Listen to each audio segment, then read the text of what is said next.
Wayahe wong tani gajian bolo. Oke, dadi cerita dina iki aku arep ngewangi panen Mbah Muji. Jane iki aku mongki wayah kerja, ning delalah wingi iki Mbah Muji ngejak le sesuk wayahe ngerek, parine wis tuwek. Ya wis, aku akhire mrai ora kerja, mesakne ngewangi Mbah Muji panen. Soale iki nek ra diwangi ya mesake. Ya wis iki pupung jek esuk urung panas, iki aku karo adik-adikku ki meluncur ning sawah, wis budal ning sawah. Ngerti-ngerti ki wedhusku Kipli ki ngentiti nusul melu aku ning sawah. Jane mau ya wis tak tilapke ning bocahe ngeyel nusul ning sawah. Ya alhamdulillah bolo gajiane wong tani ki ya nek wayah panen ngene iki. Gajiane ngenteni 3 sasi lagi gajian. Beda karo pegawe ki ya sesasi ngono wis gajian. Ya alhamdulillah iki wis panen. Akeh sithik disyukuri wong desa ki nriman bolo. Dadi ya ora pengen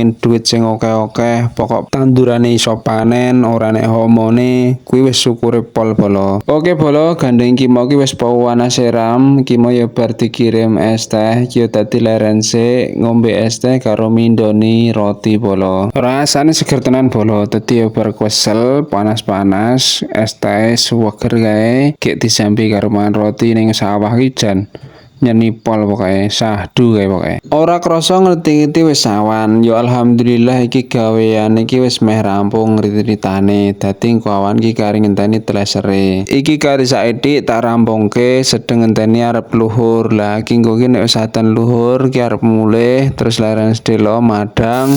Bar kuwi engko bar luhur jam 1 apa jam 2 karo sedeng ngenteni telesere teko engko bali rene neh teleser. Rampung, Kang. Alhamdulillah rampung bolo. Pak.